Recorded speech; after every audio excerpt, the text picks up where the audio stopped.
Salt Lake stadium কি হয়েছিল? সল্টলেক স্টেডিয়ামে একটা রেড করেছিলাম, সেই নিয়ে ব্যাপক বিতর্ক তৈরি হয়েছিল। লোকে আমাকে বলে কিন্তু- নাকি আপনাকে দিয়ে করানো হয়েছিল রেডটা ইচ্ছাকৃত? না না, একদমই না, একদমই না। সিপিএম এর অন্য লবি থেকে করানো হয়েছিল? সেই হাত কাটে দিলীপকে ধরার সময়ও এরকম কথা একটা উঠেছিল। আমার সঙ্গে প্রথম সেইবারে ফোন করেছিলেন জ্যোতি বসু, তখন মুখ্যমন্ত্রী ছিলেন। তো আমাকে খালি একটা কথা জিজ্ঞেস করলেন যে আচ্ছা আপনি যে সল্টলেক স্টেডিয়ামে রেড করে ওখানে কি পেয়েছিলেন ক্রিমিনালদের, না অন্য জায়গা থেকে ধরে নিয়েছে ওখানে দেখিয়েছেন? আমি বলছি না স্যার, ওখানেই ছিল। আপনি যখন শুরুতে একদম চাকরির জীবনের শুরুতে যেখানে সেখানে চলে যেতেন, গুলি চালিয়ে দিতেন? না দেখুন, গুলি চালিয়েছি কি এমন লোকগুলোকে যেগুলো হচ্ছে অনেকগুলো লোককে অলরেডি মেরে ফেলেছে। কতজনকে মেরেছেন? 30-এর কাছাকাছি হবে। হ্যাঁ, জ্যোতির্ময় শিকদার এমপি, তার হাজবেন্ড অবতার আফতার সিং এর হোটেল, সিং, তার হোটেল। আর একটা শুরু হলো পলিটিক্যাল। আর একটা পলিটিক্যাল গন্ডগোল শুরু হলো কেন? ও তো আমি জানতাম যে এমপির হাজবেন্ড আফতার সিং।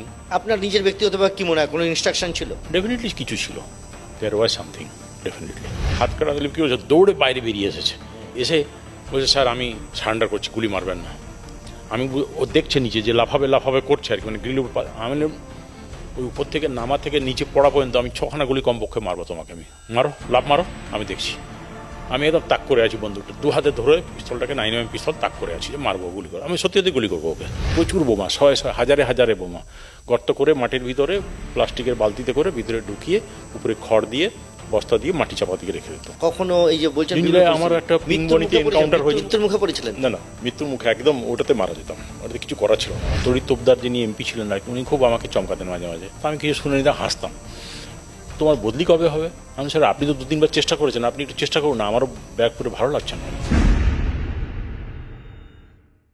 আজ কেস ডায়েরিতে আমাদের মধ্যে এমন একজন এসছেন যিনি রাজ্যের বিভিন্ন জায়গায় চাকরি করেছেন। কোনো জায়গায় 3 মাস, কোনো জায়গায় 6 মাস।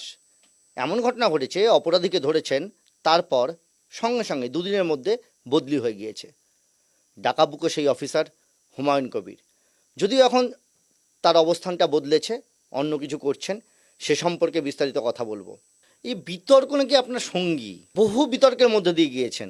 তো এই বিতর্কের মধ্যে দিয়ে যখন গিয়েছিলেন তখন মানসিক কীভাবে, মানে নিজেকে কীভাবে কন্ট্রোলে রেখেছেন? মানসিক চাপ যে একদম হতো না তা বলবো না, but it's a part of service. আর আমাদের মতো থার্ড ওয়ার্ল্ড কান্ট্রিতে যেখানে বেশিরভাগ লোক বা বেশিরভাগ দল বা রাজনৈতিক দল ম্যানিপুলেটিভ, সেখানে তো এগুলো হবেই। আপনি যখন শুরুতে একদম চাকরির জীবনের শুরুতে এসডিপিও হিসেবে শুরু করলেন, তো হ্যাঁ, তো সেই এসডিপিও থেকে শুরু করেই নাকি আপনি যেখানে সেখানে চলে যেতেন, গুলি চালিয়ে দিতেন? না দেখুন, গুলি চালিয়েছি কি এমন লোকগুলোকে যেগুলো হচ্ছে অনেকগুলো লোককে অলরেডি মেরে ফেলেছে। মানে কোনো একটা লোকের, একটা ছেলে যে ক্রিমিনাল আর কি, যে মার্ডার করে, যার টেন্ডেন্সি রয়েছে, সে 17-18 বছর বয়স থেকেই এটা শুরু করে এবং up to the age of 45 দেখা যায় যে মার্ডার করতে থাকে। তো এই বেটার হচ্ছে কি, যদি সুযোগ পাওয়া যায়, যদি সেরকম হয় আমাদের দিকে কাউন্টার করে, তখন বেটার হচ্ছে ওকে গুলি করে দেওয়া, নিজে গুলি খাওয়ার থেকে ওকে গুলি করে দেওয়া। মানে কি বলছেন আপনি? মানে গুলি করে মেরে ফেলা? ও তো উপায় নেই, কেন তো আমাকে গুলি করে দেবে, বা গুলি করেছে অলরেডি, হয়তো মিস করেছে। কারণ ওদের কাছে যে গানগুলো থাকে সেগুলো সবই ইম্প্রোভাইজড গান, মানে রেগুলার গান বলতে খুব কম থাকে।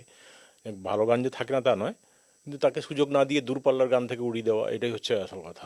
মানে আপনি কি বলছেন যে মানে তাকে সংশোধনের কোনো সুযোগ দেওয়ার দরকার নেই? সংশোধন দেখুন, হয়তো অনেকবার ধরা পড়েছে, জেল খেটেছে, আবার বেরিয়ে এসেছে, আবার সেই ক্রাইম করছে, আবার মানুষকে মারছে। ও একটা মানুষ, কিন্তু দেখা গেল যে টোটাল তার লাইফ টাইমে যে সময় ক্রিমিনালিটিটা ডেভেলপ করেছে, 18 থেকে 45 এই যে এজটা আর কি, এর মধ্যে দেখা গেল সে হয়তো 10-12 জনকে 14 জনকে মেরে দিয়েছে। তার থেকে বেটার নাকি ও মরে যাওয়া, তাহলে অন্য লোকগুলো মরে না, নির্দোষ লোকগুলো। মানে এই এটা এটা কি মানে আইন বা আদালতে কোনো জায়গায় এরকম সমস্যা পড়েনি? এই যে আইন আপনি বাঁচিয়েই করতে হয় এগুলো, জানেন তো। এগুলো আজকের দিনে যদি মিথ্যা কথা বলি যে না, এটা আইনে প্রোটেকশন নিয়েই, কারণ রাইট অফ প্রাইভেট ডিফেন্স তো আমাদেরও রয়েছে। পুলিশের রাইট অফ প্রাইভেট ডিফেন্স হচ্ছে এটা প্রিভিলেজ আমাদের, মানে পুলিশের ক্ষেত্রে।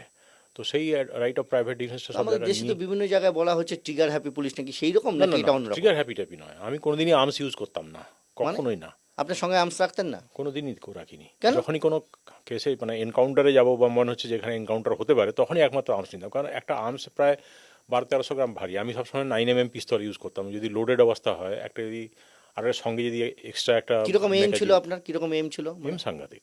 কিরকম সাংঘাতিক? মানে আমি 10টার মধ্যে মানে আপ টু 30 মিটার আর কি, হ্যাঁ। বরাবরই আমি ফায়ারিংয়ে খুব সবসময় খুব এগিয়ে থাকতাম। এবং আমি মোটামুটি 50-এর মধ্যে 45-46 স্কোর করতাম আর কি। মানে আমার বুলসাই হিট করে দিতেন? গোলের মধ্যেই চলে যেত মোটামুটি।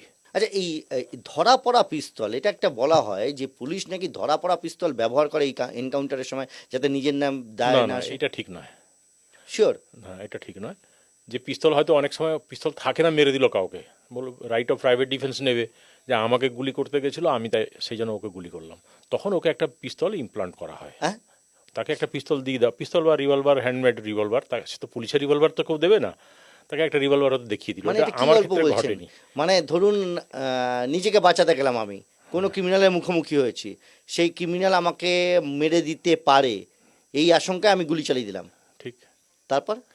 তার কাছে দেখা গেল রিভলভার নেই বা পিস্তল নেই, ছিল না, হ্যাঁ, হয়তো হাসুয়া ছিল বা দা ছিল হ্যাঁ, বা ফারসা ছিল, এরকম হ্যাঁ। ধরনের কিছু ছিল, সেটা দিয়ে সে গলা কেটে দিতে পারে আপনার।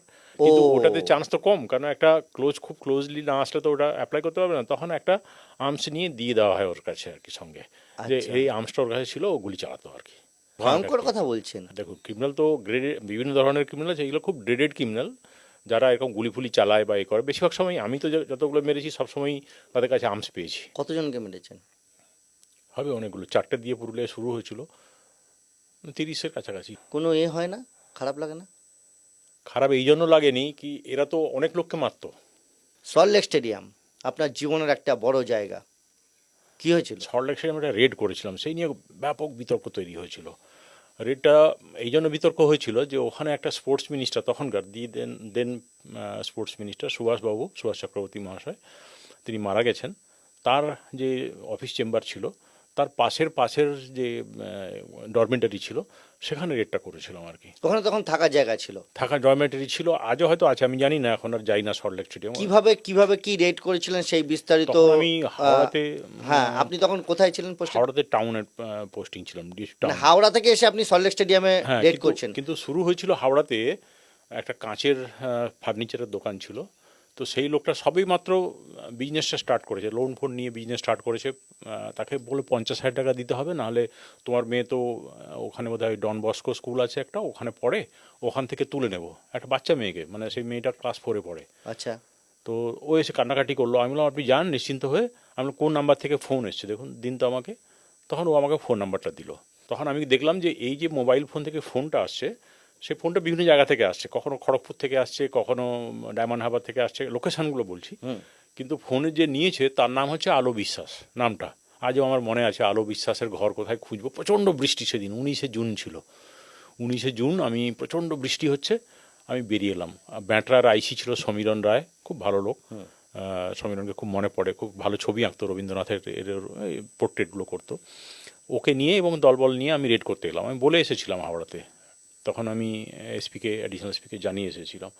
কেষ্টপুরে এসে কাউন্সিলরকে খুঁজলাম, কাউন্সিলর একজন মহিলা, তো মহিলাকে তো আর ডাকতে পারি না, ওর হাজব্যান্ড সেদিন খুব জ্বর, ম্যালেরিয়া না কি হয়েছে, খুব জ্বর। তো একটা লোককে ও দিল সঙ্গে, তাকে বললাম যে এরকম আলো বিশ্বাস কে আছে, তখন বলছে যে ওই কেষ্টপুর বাজারে একজন ভেন্ডারের মনে হয় ওই বিক্রি করে, মানে সবজি বিক্রি পাওয়া করে। গেল, হ্যাঁ, খোঁজ পাওয়া গেল, খোঁজ খবর পেয়ে গেল। আমি ওর বাড়িতে যখন গেলাম, বাড়িতে গিয়ে ধাক্কাধাক্কি করছি, তখন ও ওখান থেকে ভেতর থেকে গালাগালি করছে যে আমার ছেলেও পুলিশ, তোমাদের দেখে নেবো কালকে কীরকম তোমাদের ক্ষমতা আছে, তোমরা এখন চলে যাও, যদি কিছু বলা থাকে কাল সকালে এসে বলো। তারপরে যখন আমি বললাম সিকিউরিটি গার্ডকে, বললাম আমার যে পিএসও ছিল তাকে বললাম তুমি কার্নিশের উপর দিয়ে ছাদে উঠে যাও, দিয়ে ভিতরে ঢুকে গিয়ে তখন আমরা যখন ওকে খুঁজছি, তখন ও দেখি একটা চাদর টাদর মুড়ি দিয়ে গায়ে মধ্যে ঘুমিয়ে আছে। ওর মা বলছে ও খুব শরীর খারাপ, ও সুমন্ত। হ্যাঁ, বলছে ও প্রবীণ না, ও সুমন্ত। তখন সমীরণ রায় বলছে সুমন্ত কোথায়, তো ঘুমন্ত, এই দাদু। তো রাইফেলটা দিয়ে একটু খোঁচা দিল, খোঁচা দিয়ে ওর বাপরে করে উঠেছে, কী হয়েছে স্যার, কী ব্যাপার, মানে সে আকাশ থেকে পড়েছে। তখন বলছে তুমি এই নাম্বারে ফোন করে ভয় দেখাবে, না স্যার আমি না, এটা পলাশকে কোথায় পাওয়া যাবে, বলে স্যার আমি কিছু জানি না, পলাশ জানে সব। আর প্রবীর ছিল কনস্টেবল পুলিশের। আচ্ছা, ডাকাতি করতে গিয়ে খড়গপুর রেল স্টেশনে সে সাসপেন্ড হয়েছিল এবং পরে চাকরি থেকে বরখাস্ত হয়ে যায়। তো আমাদের বললো স্যার 3টে জায়গায় পাওয়া যেতে পারে, একটা হচ্ছে সল্টলেক স্টেডিয়াম, বললো এখানে থাকতে পারে। আমি সল্টলেক স্টেডিয়ামে কোথায় থাকার জায়গা আছে, বলে স্যার ওর ভিতরে ডরমেটারি আছে, ভিআইপি রুম আছে, আপনি জানেন না। তো আমরা নিয়ে যাবে, বলে হ্যাঁ ওখানে নিয়ে যাবো। তো চলে এলেন সল্টলেক স্টেডিয়াম। স্টেডিয়ামে ঢুকলাম, আর সমীরণকে বললাম যে সমীরণ তুমি বাইরে থাকো, জানলার কাছে থাকো। ও তখন বললো কোন জানলাটা হতে পারে, স্যার বুঝতে পারছি না। ও কয়েকটা জানলা গুনে বললো স্যার এই দিকে এইখানটা হতে পারে। তো জানলা দিয়ে, সবসময় কী করে ক্রিমিনালরা একটা বেরোয়ার এসকেপ রুট বার করে রাখে, মানে জানলা থাকলে কী হবে, ওর স্ক্রুগুলো খুলে রেখে দিয়ে ওটা একটা ফলস গ্রিলটা লাগিয়ে রাখে আর কি। সমীরণকে বললাম তুমি সমীরণ এখানে বাহিনী নিয়ে 4-5টা জানলাকে গার্ড করো, আমি ভেতরে যাচ্ছি। আমি ভিতরে ঢুকলাম, সে খুঁজে দারোয়ানকে চাবি নিয়েছে, ঘুরলাম ভিতরে। ধাক্কা দিচ্ছি, খুলছে না, কিন্তু ভেতর থেকে লক করা আছে। উপরে কাঁচের ছিল, খানিকটা ফাঁকা ছিল, ওখান দিয়ে দেখছি যে অনেকগুলো লোক শুয়ে আছে। বলে স্যার এখানেই আছে। তখন প্রবীর ভয়ে যাচ্ছিল না, ও বললাম এখানেই আছে। তারপর ধাক্কাধাক্কি করতে অনেকক্ষণ পরে যখন বললাম যে ও ভিতরে গ্যাস ফেলো, তো একটা কাঁদানে গ্যাসের সেল ফেলো, তখন ভয় পেয়ে গিয়ে উঠে গিয়ে দরজা খুলতে দেখি বড় খোকা। বড় খোকা মানে হাওড়ার খুব ডিরেক্ট ক্রিমিনাল একটা। বড় খোকা এবং নিমাই, এই কম্বিনেশনটা খুব ডেডলি কম্বিনেশন। বড় খোকা, নিমাই, তারপরে দমদমের টোটন চক্রবর্তী, পলাশ গ্যাং আর কি, সবটাই পলাশের গ্যাং। 16 জনকে পেলাম, দেখি 16 জন ছিল। এবং ওখানে খুঁজতে খুঁজতে হঠাৎ করে একটা প্যাকেটের মধ্যে কিছু গুলি পেলাম। আচ্ছা, গুলি পেয়ে দেয়, তখন বলছে আরে আর্মসটা কোথায়? এবার সমীরণ তো বলছে তোমাকে তো মেরে ফেলবো আমি। তখন সমীরণ বলছে ওখানে দাঁড়িয়েছে, ভিতর থেকে চিৎকার করছে। এদিকে আমার ফোর্স অফিসার সব চিৎকার চেঁচাচি করছে, হইচই করছে। বাধ্য হয়ে চাপে পড়ে তখন বললো স্যার ওই বাইরে কিচেন আছে, কিচেনের চালের বস্তার মধ্যে ওর মধ্যে আর্মস আছে। তো চালের বস্তাকে খুঁজছি একটু একটু করে। তখন সমীরণ রাগ করে আছাড় দিয়ে দিল, ওরাই সব ঢাল চাল ঢেলে দিয়ে ওখানে 14খানা ফায়ার আর্মস পেলেন? ফায়ার আর্মস পেয়ে গেলাম, এবং তার সঙ্গে গুলি, প্রায় 95 রাউন্ড গুলি ছিল। বাবা! তখন ধরে নিয়ে আসলাম। তো আমাদের একটা লোক খালি গায়ে হাফ প্যান্ট পরে বারমুডা পরে এলো, এসে দাঁড়িয়ে আমাকে বলছে এ স্যার এখানে কি ব্যাপার হচ্ছে?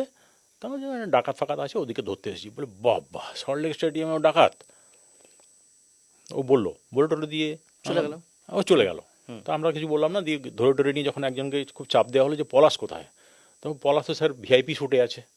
তো 2-3টে রুম পরেই ভিআইপি শ্যুট ছিল। ওখানে গিয়ে দেখি দরজা খোলা, ধাক্কা দিতে হলো না, দরজা খুলে ঢুকে গেলাম। দেখি ওর তৃতীয় স্ত্রী দেবযানী চক্রবর্তী বলে, সল্টলেকেরই মেয়ে, ও তখন ওখানে রয়েছে। তখন ও বলছে, আমি বললাম পলাশ কোথায়? যে পলাশ তো স্যার আপনার সঙ্গে কথা বলছিল। হ্যাঁ? বলে পলাশ তো আপনার সঙ্গে কথা বললো। কখন? ও বলছে যে খালি গায়ে যে বারমুডা পরে যে ছেলেটা ছিল, হ্যাঁ। যে বলছিল ওরে বাবা এখানেও ডাকাত। আচ্ছা। হ্যাঁ, বলে ওটাই তো পলাশ। তা আমি বললাম যে ও তো আমাকে এইটা বলছিল। তো বলছে আপনি কি বুঝতে পারেননি পলাশকে? আমি বললাম, পলাশকে তো আমি তখন দেখিনি। মানে পলাশের সম্পর্কে, চেহারা সম্পর্কে কোনো জানেন না, কোনো আইডিয়া ছিল না আমার। তখন পলাশ তো পালিয়ে গেল। তারপরে আমরা সঙ্গে সঙ্গে দৌড়ে বেরিয়ে এলাম, যে হায়াত হোটেল পর্যন্ত খোঁজাখুঁজি চতুর্দিকে করলাম, কিন্তু পাওয়া গেল না ওকে আর কি। তো আমি তো ওখানে ছিলাম, আর গার্ড ফার্ড বা অন্যান্য যারা ছিল ফোর্স অফিসার খুঁজে দেখলো ওকে আর পাওয়া, পালিয়ে গেছে আর কি। পরে ওকে আমি বলাগড় থেকে ধরি মাঝ নদীতে আর কি। আচ্ছা। তো খবর পেতে কারণ আমার উপরে খুব প্রেশার ছিল তখন, যে পলাশটাই পালিয়ে গেল। আমার নিজের খুব, মানে অন্য কেউ প্রেশার টেশার আমার কোনোদিন কাজ করিনি, আমার নিজের মনেই মনে হলো যে আরে পলাশটা তো মেন আসামি, ও তো গ্যাং লিডার, ওটাই পালিয়ে গেল। ওকে প্রায় এক মাস 1.5 মাস খানেক মধ্যে আমি ওকে ধরলাম। সেটা হচ্ছে বলাগড় থেকে চাকদা আসার যে রাস্তা আছে, ওই ফেরি সার্ভিসের মাঝখানে একদম মাঝ গঙ্গায় ওকে ধরলাম আর কি। এই যে ধরলেন, সল্টলেক স্টেডিয়াম, বাম আমল, সুভাষ চক্রবর্তীর খাস জায়গা, কি ফেস করলেন? আমার খুব একটা কিছু প্রেশার তৈরি হয়নি তখন। বলছে তখন আমাদের ডিআইজি ছিলেন, আমাদের গৌতম মোহন চক্রবর্তী। তো তিনি খুব মনে হয় টেনশনে ছিলেন, কারণ তিনি আমাকে 2-একবার ফোন করলেন, কি হয়েছে ভাই, এটা কি করে হলো, কেমন করে গেলেন? তা আপনার তো ওটা পুরনো জায়গা, আপনি তো এসডিপিও ছিলেন ব্যারাকপুরে, এসডিপিও ছিলেন বসিরহাটে, আপনি কেন এসপির সঙ্গে কথা বললেন? আমি অত রাত্রে কোথায় এসপির সঙ্গে কথা বলবো? তখন তো রাত্রি প্রায় আমি রেড করেছি তখন 1:30টা। লোকে বলে যে কি আপনাকে দিয়ে করানো হয়েছিল রেডটা ইচ্ছাকৃত? না, একদমই না, একদম সিপিএম এর অন্য লবি থেকে করানো হয়েছিল? না, ঠিক না এটা। সিমের অন্য লবি, সেই হাত কাটা দিলীপকে ধরার সময়ও এরকম কথা একটা উঠেছিল, কিন্তু আমি কোনোদিন কোনো লবি ফবির সঙ্গে কারোর সঙ্গে কোনোদিন অ্যাসোসিয়েটেড ছিলাম। যতদিন পুলিশে চাকরি করেছি, হয়তো কিছুটা এসপি থাকার সময়ও আমি কিন্তু কোনো পলিটিক্যাল পার্টিকে ফেভার করিনি। এই যে ধরলেন বা কিছু হলেন, কোনো উপর মহল থেকে কোনো ফোন টোন আসা বা কোনো? হ্যাঁ, প্রচুর ফোন হয়েছিল আমার সঙ্গে। প্রথম সেইবারে ফোন করেছিলেন জ্যোতি বসু, তখন মুখ্যমন্ত্রী ছিলেন। তখন আমি একদিন অফিসে বসে আছি, তখন দুপুরবেলা, তার 2-3 দিন পরে আর কি ফোন করতে। তারপরে আমাকে জয়কৃষ্ণ ঘোষ বলে ওনার একজন ছিলেন, প্রাইভেট ছিলেন, পিএ ছিলেন। তো উনি ফোন করলেন, তো বলে আমি জয়কৃষ্ণ ঘোষ বলছি, আপনার সঙ্গে মাননীয় মুখ্যমন্ত্রী একটু কথা বলবেন। আমি তো খুব ঘাবড়ে গেছি, তখন তো আমি তো এরকমভাবে তো কোনোদিন কথা বলেন। তো আমাকে খালি একটা কথা জিজ্ঞেস করলেন যে আচ্ছা আপনি যে সল্টলেক স্টেডিয়ামে রেড করে ওখানে কি পেয়েছিলেন ক্রিমিনালদের, না অন্য জায়গা থেকে ধরে নিয়ে এসে ওখানে দেখিয়েছেন? আমি বলছি না স্যার, ওখানেই ছিল। কোথায় ছিল? আমরা ওই ডরমেটরি আছে ওখানে একটা, এবং একটা ভিআইপি শ্যুটে যে ছিল সে পালিয়ে গেছে, ডরমেটরিতে যে ছিল যারা ছিল তাদেরকে ধরে নিয়ে এসেছি। তো আচ্ছা ঠিক আছে। আর আর্মসগুলো? উনি বললেন যে আর্মসগুলো কি ওখানেই ছিল? আমি বললাম স্যার ওর বাইরেই ওখানে ছিল, ওরাই দেখিয়েছে, এবং লিডিং টু দেয়ার কনফেশন ওখান থেকে আমরা রিকভারি করেছি। বলতেই উনি বলে আচ্ছা ঠিক আছে বলে উনি ফোন ছেড়ে দেন। এই রেটটা তো হলো, বিরাট বিতর্ক হলো। এরপরে আপনি যেটা বললেন হাত কাটা দিলীপ, তখন আমি যাদবপুরে পোস্টিং, আমার ডিএসপি যাদবপুর টাউন। তো মানে হাওড়া থেকে তো আমি তারপরে ইউনাইটেড নেশনসে চলে গেলাম, ওখান থেকে ফিরে এলাম, ব্যাটালিয়নে পোস্টিং হয়েছে, ওখান থেকে আমাকে পোস্টিং করলো আবার, বলেছে না এই ছেলেটা ঠিক আছে, তখন যা কন্ট্রোভার্সি হয়েছিল যে 1 বছরের বেশি আমি বাইরে থাকার ফলে সেটা সবাই ভুলে গেল, দিয়ে আবার আমাকে যাদবপুরের মতো একটা হট সিটে পোস্টিং করলো। তখন আমি যাদবপুরে পোস্টিং, তখন আমাকে হঠাৎ করে একদিন বলছি, তখন এই সল্টলেকের যে ছিল এখানে এই সেক্টর এতে একটা দুটো মার্ডার হয়ে যায়, একটা মহিষবাদনে একটা জলসা চলছিল। জলসা চলছিল, সেই জলসায় দুজনকে গুলি করে দেয় এবং একজন বয়স্ক মহিলা, হ্যাঁ। বৃদ্ধা আর কি, হ্যাঁ। এই স্ট্যাম্পিড হয়ে মারা যান। হ্যাঁ। তো এটার ঘটনাটা এরকম যে আমি এখানে কিছুতেই আসতে চাইনি, that was very comfortable posting এবং অনেক প্রেস্টিজিয়াস পোস্টিং ওই যাদবপুরটা। হ্যাঁ। কিন্তু প্রবীণ কুমার ছিলেন এসপি, তখন উনি আমাকে খুব পছন্দ করতেন, তো উনি আমাকে বললেন না তোমাকে আসতেই হবে, আমি বলে দিয়েছি তুমি তোমার পোস্টিং হচ্ছে, আমাকে আগের দিন বললেন। আমার কোনো ওজোর আপত্তি টিকলো না, আমি এখানে চলে এলাম। এসে বলছি, আমাকে বলছে যে হাত কাটাকে 3 মাসের মধ্যে ধরতে হবে। তো আমি এখানে এলাম, প্রচুর জায়গাতে রেড ফেড করছি, করতে করতে তো একটা ওই ছিল হোটেল মার্লিন, এখন তো হয়ে গেছে, ওই যে আপনি সল্টলেক থেকে যখন সেক্টর এতে ঢুকছেন, সেক্টর 5 ছাড়িয়ে যখন আপনি রাজারহাটে ঢুকছেন, বাঁদিকে একটা হোটেল আছে দেখবেন, ওটা ছিল জ্যোতির্ময় শিকদার এমপি, তার হাজবেন্ড আফতার সিং এর হোটেল, সিং, তার হোটেল। তো সেখানে হাতকাড়া দিলীপের আসার খবর ছিল, সেটা ছিল 15 আগস্ট। তো ওখানে রেড করলাম, করে আমি রেড করে বেরিয়ে যাচ্ছিলাম, বেরিয়ে যাওয়ার সময় আমাকে এসপি ফোন করলেন, কুছ মিলা? तो मुझे नहीं मिला, नहीं कुछ तो था ही नहीं, मैंने आने का बात था लेकिन आया नहीं। तो बोले वहाँ क्या हो रहा है? हम कहे कि यहाँ तो स्लीज रैकेट चल रहा है, तो যেরকম হয় হোটেল ফোটেলগুলোতে তখন একটা স্লিজ র্যাকেট চলছিল ওখানে। तो আমি বললাম, बोले कितना लड़की वड़की? हमें बहुत देखा नहीं, लेकिन बहुत लड़की है, हम तो बाहर लॉबी में खड़े थे और सभी लोग सर्च कर रहा था। तो बोले तुम रुको वहीं पर, আমাকে বললেন তুমি রুকো वहीं पर। तो আমি আটকালাম, তাই একটু পরে আমাকে বললেন যে वहाँ कौन है, अवतार है? हम कहे नहीं अवतार नहीं है, होटल अवतार सिंह का है, होटल अवतार नहीं है। तो बोले उसको पकड़ना पड़ेगा। हम कहे कहाँ से पकड़ें उसको, तो है ही नहीं। बोले तुम उसको घर में जाकर रेड करो। तो घर कहाँ है? तो हमने पूछा, মানে অন্য লোককে জিজ্ঞেস করলাম, बोले सॉल्टलेके আছে। তখন আফতারকে আমি ফোন করলাম, अवतार बोले सर क्या हुआ सर? हम कहे तुम्हारा होटल में आए तुम नहीं हो। बोले नहीं सर क्या बोलिए सर, आपके लिए क्या खातिर कर सकते हैं, मैं बोलता हूँ नहीं आपको आना पड़ेगा यहाँ यार। तो ওকে আমি ডেকে পাঠালাম, ডেকে পাঠিয়ে বলছে এই হোটেল তোমার? बोला हाँ मेरा ही है। हम कहे ये क्या चल रहा है? बोले सब होटल में जो चलता है मेरा होटल में भी चल रहा है। তখন ওকে ধরলাম, ধরে মনে চলো তোমাকে ইস্ট থানায় যেতে হবে না বিধাননগর। কেন, মানে ওকে তুললেন কেন? কি ইলিগাল? কি স্লিজ র্যাকেটটা চালাচ্ছিল, মানে তো এটা এসপি কেন এটা আপনাকে দিয়ে করালো? এটা আমি জানি না, এরা তো নিশ্চয়ই কোনো, উনি আমাকে বললেন ওখানে ওয়েট করো, মানে ইনস্ট্রাকশন ছিল? 15 মিনিট পরে উনি ফোন করলেন। কোনো ইনস্ট্রাকশন ছিল? ছিল। তো আমি বললাম স্যার আমি তো হাত কাটা, আমি বললাম আর্গও করলাম যে আমি তো হাত কাটা দিলীপকে ধরতে এসেছি, ও যখন নেই আমি বেটার হচ্ছে একে না ধরা, আমি আননেসারি পলিটিক্যাল লোককে ধরতে যাবো কেন, আমি কিন্তু যতখানি সম্ভব সেটা রেজিস্ট করার চেষ্টা করেছিলাম, কিন্তু উনি বললেন না এটা ধরতেই হবে, তুমি ওকে ধরে নিয়ে আসো।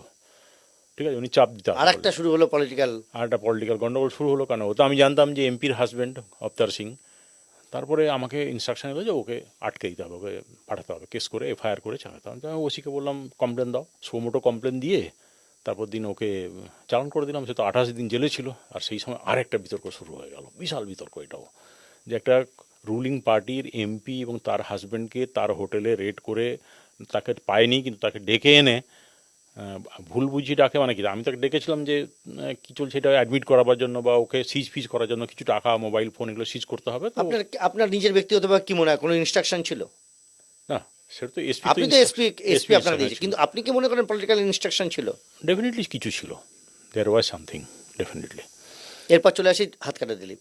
তো হাতকাটা দিলীপটা খুব রোমহর্ষক একটা মানে গল্প। হাতকাটা দিলীপ তো এইটা তো তারপরে ধরলাম, ওকে ধরে পরে এই হাতকাটা দিলীপটাকে ধরতে পারছিলাম না।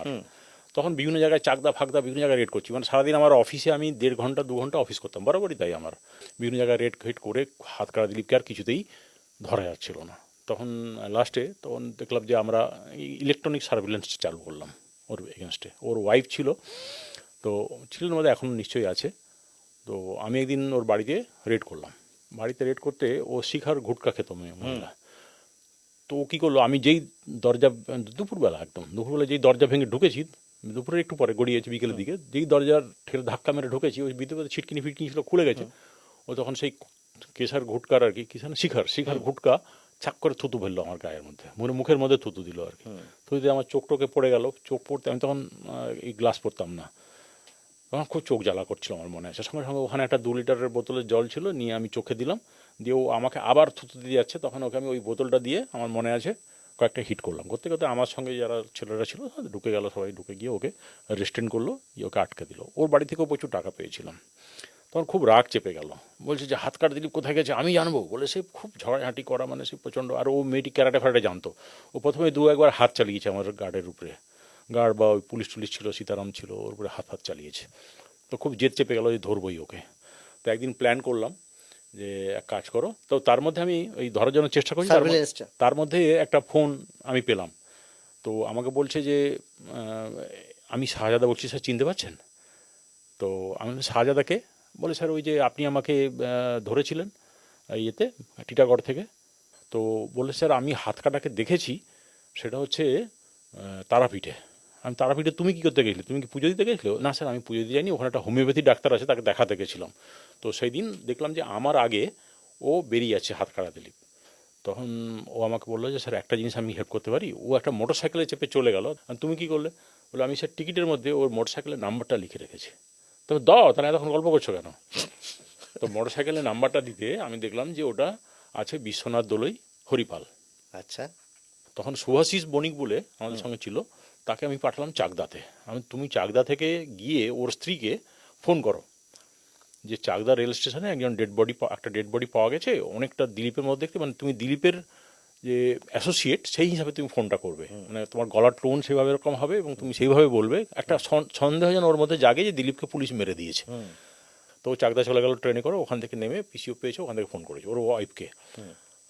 ওয়াইফের নামটা আজকে আমার মনে পড়ছে না এক্ষুনি, যাই হোক ওর ওয়াইফকে ফোন করেছে। ফোন করতে বলেছে যে বৌদি, তুই কে রে বৌদি, আমাকে তুমি চিনতে পারছো না? পুজোর সময় কিন্তু আরে ভ্যানতারা করছিস কেন এরকম বলছো ওকে। তো সার্ভিলেন্স আছে, আমিও শুনতে পাচ্ছি। বলছে যে কি বলবি, কিছু বলবি? বলে না, একটা দুর্ঘটনা ঘটে গেছে। আর চাকদা রেল স্টেশনের একটু দূরে ওখানে একটা ডেড বডি পড়ে আছে, চাকা চলে গেছে পেটের উপর দিয়ে, কিন্তু মানে লোকজন বলা বলি করছে যে পুলিশ মেরে রেল লাইনে নাকি ফেলে দিয়েছে। তো বলছে একদম দাদার মতো দেখতে। বলে একদিন তো মুখটা দেখতে পাচ্ছি দাদার মতো দেখতে, আর বাঁ হাতটা এই কবজি থেকে কাটা। দাদা ঠিক আছে তো? বলে না দাদা নয়, তবে দাদার মতো দেখতে বলে তোমাকে একটু ফোন করলাম আর কি। তখন বলছে যে কী বলছিস বাজে কথা, চাকদায় কেন যাবে? দাদা চাকদায় নেই। তখন ও বলছে দাদা চাকদায় নেই। না না, চাকদায় কেন যাবে? ও তো বলে দিয়ে চেপে গেল। ও তো বলে ঠিক আছে ঠিক আছে, আমি আর আমার ভুল হয়ে গেছে, আমি ঠিক আছে বৌদি, ওই যে দাদা ঠিক থাকে তাহলে আমার আর কি বলার আছে। তাহলে বলে ও এবার ফোনটা ছেড়ে দিল। ফোনটা ছেড়ে দিতেই ও কিন্তু হনহন করে বেরিয়ে আসছে, ওর ওয়াইফ আর কি বাড়ি থেকে। সেটা আপনারা কভার রেখেছেন? সেটা তো আমি কভার রেখেছি, ওই যে হাউসিংয়ের পিছনে লুকিয়ে রয়েছে, আমি সীতারাম টিতারাম এরা সব কয়েকজন মিলে লুকিয়ে রয়েছি রিয়াকশনটা বোঝার জন্য। দিয়ে ও মহিলা কিন্তু বেরিয়ে এলো, ওর ওয়াইফ বেরিয়ে এসে সামনেই একটা চোংদার কমিউনিকেশন বলে একটা পিসিও বুথ ছিল, চোংদার মনে আছে এখন, চোংদার কমিউনিকেশন, ওখানে ঢুকে গেল। ঢুকে গিয়ে ও ওখান থেকে রিং করছে। তখন রিং করে ও বেরিয়ে গেল, রিং করে 2 মিনিটের মতো বেরিয়ে গেল। তখন আমরা দৌড়ে দৌড়ে ওখানে গিয়ে ঢুকেছি যাতে অন্য কেউ ফোনটা না পেয়ে যায়। এবার ফোন করার সময় একটা করে ওই রিবন বেরোতো আর কি, কোন নাম্বারে ফোন করেছে, কতটুকু হয়েছে, কত টাকা হয়েছে বিলটা, তখন পিসিওতে তাই বেরোতো। এবার ওইটাকে আমি কি রয়েছি গিয়ে, তখন সীতারাম দাঁড়িয়েছে লোকটার কাছে, চোংদার কমিউনিকেশন বলে একটা ফোন করবো, বলে করুন। বলে ওই একজন ঢুকেছে। বলে আমি ঢুকে গেলাম, ঢুকে গিয়ে চার্জ করে ওই স্লিপটা ছিঁড়ে নিলাম, ওই এটা নিয়ে নিলাম, নাম্বারটা কোন নাম্বারে ফোন করেছে পেয়ে গেলাম। ফিরে এসে বিএসএনএলের যে ওদের সিডি ছিল সেটা চালিয়ে দেখে নিলাম, সেটাতে আবার ম্যাচ করে গেল বিশ্বনাথ দোলই হরিপাল হুগলি। তো দেখুন ওই মোটর সাইকেলের নাম্বার 1 মাস আগে যেটা দেখেছিল, তো সেইখানে আবার এই বিশ্বনাথ দোলই হরিপালের নাম্বারটা ম্যাচ করে গেল, মানে ওই ফোন নাম্বারটা থেকে আর কি, ল্যান্ডলাইন নাম্বার। তখন আমি মোটামুটি বুঝতে পারলাম যে দিলীপ এখানেই আছে। তারপরে এসপিকে ফোন করলাম, এসপি বলে তুমি কাকে কাকে বলেছো? আমি কাউকে বলিনি। ও তুমি দোলতলা পুলিশ লাইনে এক্ষুনি চলে আসো, তোমার গাড়ি নিয়ে বেরোবে না, সারা তোমার তো ওখানে সব লোকগুলো তোমার পিছনে লেগে আছে, ওই যাতে হাত কাটা দিয়ে ধরা না পড়ে সেই জন্য সবাই চেষ্টা করে যাচ্ছে, তুমি একা চেষ্টা করলে কি হবে, তুমি একদম লুকিয়ে বাসে করে, আমি তো বাসে করে যাবো, আমি গাড়ি নিয়েছি, ছেড়ে দেবো গাড়িটা। না তোমার গাড়ি নিয়ে আসবে না, আমি একটা গাড়ি পাঠাচ্ছি, তুমি এসো ওখানে। তো আমি আর কাউকে কোনো ফোর্স টোর্স কিচ্ছু নিতে হবে না, তুমি একদম একা আসো। আমি না, আমার ওসিকে আমি নেবই। তখন আমি ওই লেক টাউনের ওসি ছিল সীতারাম, খুব ভালো অফিসার। তো সীতারামকে নিলাম, সুভাষিস বণিককে নিলাম, সুভাষিস মারা গেছে কিডনি ফেল করে। তারপরে ওদিকে নিয়ে আমি দোলতলা পুলিশ লাইনে চলে গেলাম। দোলতলা পুলিশ লাইনে গিয়ে দেখি 2খানা টাটা সুমো গাড়ি উনি রেডি করে রেখেছেন আমার জন্য, এবং ওখানে 6-6-12 জন আমাদের যখন কমান্ডো ফোর্স বলতো আর কি, মানে লোকালি তৈরি করা আর কি, কমান্ডো কালো ড্রেস ফ্রেস পরিয়ে AK-47 দিয়ে, খুব ভালো ফোর্স, ওটা এলিট ফোর্স একদম। বলে এইটা নিয়ে তুমি রেড করতে যাবে। গিয়ে আমি রাত্রেবেলা ওখানে পৌঁছালাম, পৌঁছে ওকে বললাম যে এরকম জায়গাতে দলিপাড়া আছে, ওখানে রেড করবো। তো আমরা দলিপাড়া ঢোকার আগে একটা বাঁশ ঝাড়ের নিচে আমি দাঁড়িয়ে গোল হয়ে হাতের ভিতর দিয়ে টর্চের লাইট ফেলে সবাইকে বললাম দেখো, আমাকে দেখো। আর বলে স্যার আপনাকে তো সবাই চিনি। আমি বললাম যে কেউ কিন্তু গুলি চালাবে না, গুলি যদি চালাতে হয় তাহলে আমি চালাবো, ঠিক আছে, আমার লক্ষ্য অব্যর্থ, আমি মারবো গুলি করে। দিয়ে আমরা সবাই ব্রিফ করলাম কেউ গুলি চালাবে না বলেছে, কেউ যদি বোম মারে তাহলে স্যার কী করবো। আমি নাম বলিনি, কিন্তু ক্রিমিনাল আছে ওখানে, একটা বড় ক্রিমিনাল আছে লুকিয়ে আছে, খবর আছে আমার কাছে, ধরতে এসেছি। যদি বোম মারে, আমি যাকে বোম মারবে সেই গুলি করবে, তার ছাড়া কেউ করবে না, ঠিক আছে। দিয়ে ওখানে দরজায় ধাক্কা দিলাম, সীতারাম পুরো বাড়িটা ঘেরে নিলাম, চতুর্দিক দিয়ে ঘেরেছি। একটা পুকুর ছিল কর্নারে, মনে আছে। সীতারামকে বললাম দরজা ধাক্কা দাও। মেন দরজায় যখন ধাক্কা দিচ্ছে ও ভিতর থেকে, মহিলারা বলছে কে, তখন বলছে যে পুলিশ এসছি। তখন বলছে যে পুলিশ কেন, আমার বাড়িতে কেন পুলিশ আসবে, কি হয়েছে, তোমার জানো কে আছে আমার বাড়িতে, কার বাড়ি এটা জানো? তখন বলছে না জানি না তো, কার বাড়ি? ষষ্ঠী দুলাইয়ের বাড়ি। তো আমরা জানতাম না যে ষষ্ঠী দুলাই কে আর কি, আমি বুঝতে পারিনি আর কি। আমি চিনতাম ষষ্ঠী দুলাই, চিনতাম না, মানে ফুটবল প্লেয়ার ছিল বড়। ও তখন বলছে কে ষষ্ঠী দুলাই? বলে ষষ্ঠী দুলাইকে চেনো না, যখন তোমার সব বদলি করে দেবে, সাসপেন্ড করে দেবে, তখন বুঝতে পারবে। তো ও খুব তড়পাচ্ছে ভেতর থেকে। মহিলারাই? হ্যাঁ, মহিলারাই তড়পাচ্ছে? ওই ষষ্ঠীর মা আর কি। আচ্ছা। ও খুব রেগে গেছে রাত্রিবেলা, রাত্রিবেলা 1টার সময় ঘুম ভাঙিয়েছি, ও খুব রেগে গেছে। তো আমি তো স্যার খুলছে না দরজা, কিছু আলাম, যদি না খুলে ফাইনালি বলে দাও যে ভিতরে গ্যাস ফেলবো। তখন ও যখন ওই বন্দুক তাক করেছে, জানলা দিয়ে খুলে দেখছে একটু করে আর কি, যখন তাক করেছে তখন ও খুলে দিয়েছে দরজাটা। আমি লক্ষ্য করলাম পুরোটা একতলা বাড়ি, আর উপরে দোতলায় একটা রুম আছে, বড় রুম, সেটা খেয়াল করলাম। আর ওই বড় রুমটার বারান্দা আছে একটা, বারান্দার নিচে লাইন দিয়ে সব ওই খড়ের ঘর, দলিপাড়ায় যেরকম বাড়িগুলো হয় সেরকম ধরনের। তো আমি ওইখানে গিয়ে দাঁড়িয়েছি, আমি থাকলে বেটা ওখানেই থাকবে। আমি ওর ঠিক নিচে দাঁড়িয়েছি। যেই এরা দরজা খুলে দিয়ে হুড় করে সব দৌড়ে ঢুকছে, ও তখন দৌড়ে হাত কাটা দিলে কী হয়েছে, দৌড়ে বাইরে বেরিয়ে এসেছে। এসে বলছে স্যার আমি সারেন্ডার করছি, গুলি মারবেন না। আমি ও দেখছে নিচে যে লাফাবে করছে আর কি, মানে গ্রিল। আমি ওই উপর থেকে নামা থেকে নিচে পড়া পর্যন্ত আমি 6খানা গুলি কমপক্ষে মারবো তোমাকে, আমি মারো, লাফ মারো, আমি দেখছি। আমি একদম তাক করে আছি, বন্দুকটা 2 হাতে ধরে, পিস্তলটাকে 9mm পিস্তল তাক করে আছি যে মারবো, গুলি করো, আমি সত্যি গুলি করবো ওকে। ও তখন আর দৌড়ে আবার ভিতরে ঢুকে গেল, মানে ওই হাতটা কাটা হাত, বাঁ হাতটা তুলে আবার দৌড়ে ঢুকে গেল। আমি সীতারাম, ও ভিতরে ঢুকেছে ঘরের ভিতরে ঢুকে কোথাও খুঁজে পাচ্ছে না। তাহলে দেখা গেলো যেটা ভুসি ছিল, কলাইয়ের ভুসি টুসি এরকম কিছু হবে, বস্তাগুলো অনেকগুলো ছিল সিঁড়ি ঘরের মধ্যে, ওই ভুসির বস্তার পিছনে চুপ করে লুকিয়ে আছে। ঘাড় ধরতে বার করে আনা হলো। তারপরে তো পিস্তল ধরলাম যে তোকে এখানেই মেরে দেবো। তো খুব ভয় পেয়ে গেছে, কাঁপতে আরম্ভ করেছে, পেচ্ছাপ করে দিল। তারপরে ও তো বুঝতে পেরেছে মেরে দেবে। পুলিশের ভয় না আপনার ভয়? না, ওই পুলিশ আর আমি সব মিলিয়ে আর কি, ও তো জানে যে আমি ধরলে মেরে দিই। তখন ও খুব ঘাবড়ে গিয়ে বললো স্যার আপনি আমার কাছ থেকে কিছু তো খবর তো নিয়ে নিন, তারপরে তো মারবেন, কিন্তু আপনার তো স্যার বদলি হওয়ার কথা ছিল। আমি কবে? বলে এই তো আর দিন 7-এর মধ্যেই তো পুজো শেষ হয়ে গেল, তখন ওই অক্টোবর কালী পুজোটা বাকি আছে। আমরা কালী পুজোর পর। বলে না আগেই হয়ে যাবে, আপনার এই দিন 7-এর মধ্যেই পুজো ছুটি শেষ হয়েছে, এই বদলি হলো বলে আপনারও। তো এই বলে আমাকে অন্য কথা ঘোরাবার চেষ্টা করছে আর কি, মানে আমাকে জাস্ট মানে ও সময়টা কিল করছে আর কি, যাতে আমি একটু সফট হই ওর প্রতি। বলে স্যার কিন্তু আপনাকে আমি হেল্প করবো। আমি কীরকম? বলেছে অনেক আর্মস দেবো আপনাকে, অনেকগুলোকে ধরিয়ে দেবো আমার গ্যাংয়ের। আমরা ওগুলো আমি ধরে নেবো নিজে। বলে এই ওকে দড়ি দিয়ে হাত দিয়ে ভালো করে দড়ি দিয়ে হাত বাঁধে। আর চিনির বস্তা নিয়ে এসেছো? বলে হ্যাঁ স্যার চিনির বস্তা একটা নিয়ে এসেছি। সীতারাম বলছে চিনির বস্তা স্যার নিয়ে এসেছি, মানে চিনির বস্তাটা খুব মোটা হয় তো, ওর ভিতরে পাথর দিয়ে মুখ বেঁধে ফেলে দিলে উনি মরে যাবে আর কি, আর বেঁচে উঠবে না। এইসব প্ল্যানও থাকতো নাকি আপনার? এইসব প্ল্যান না, মানে ভয় দেখা যায়। ও আচ্ছা। মারামারি করে এইসব ক্রিমিনালদের কাছে কিছু বার করা যায় না। আচ্ছা। তো এরকম কাজ অনেকে করেছে আর কি, তো সেটা আমি জাস্ট বললাম। আচ্ছা। তো বললাম চিনির বস্তা নিয়ে এসছো? বলে হ্যাঁ স্যার। পাথর? বলে স্যার পাথর তো ওখানেই পেয়ে যাবো কোথাও না কোথাও। আমি ঠিক আছে, ওই চিনির বস্তার ভিতরে ঢুকিয়ে পাথর ঢুকিয়ে মুখটা বেঁধে রাস্তায় ফেলে দেবো, ওই তোকে এই নদী থেকে, ওই নিবেদিতা সেতু থেকে ফেলে দেবো। নিবেদিতা সেতু তখন মধ্যে হয়নি, ওই ব্রিজটা ছিল, বাঁকা ব্রিজটা ছিল। তো ভয় পেয়ে গেছে, ভয় বলে স্যার আমাকে একটু সুযোগ দিন, আমি অশোকনগর, হাবড়া, সল্টলেক, লেক টাউন, যা আর্মস আছে, আমার গ্যাংয়ের লোকজন কোথায় আছে আমি রাত্রেবেলায় ধরাতে পারবো? বলে স্যার আমি তো জানি না, আমি তো অনেকদিন নিজেই লুকিয়েছিলাম ওখানে। ও মানে ষষ্ঠীদুলের বাড়িতে দোতলার উপরে লুকিয়েছিল, ওখানে দেখি প্রচুর 555 সিগারেটের প্যাকেট, আরও কিছু ম্যাটেরিয়াল ছিল, সেগুলো বলছি না যেহেতু টিভি সবাই দেখবে। এর বড় একটা মার্ডেকা কাপ খেলতে গেছিলো ষষ্ঠীদুলোয়, সেখানে তখন একটা ওই এলজি বলছি, মানে টিভিগুলোকে বলে বড়, হ্যাঁ বড় একটা টিভি আর কি ওখানে লাগানো ছিল। ওই টিভিতে ও বাস্তব বলে একটা ফিল্ম দেখছিল, বাস্তবটা চলছে তখন। সঞ্জয় দত্তের একটা বাস্তব বলে ফিল্ম আছে না, সেই ফিল্মটাও ও দেখছিল।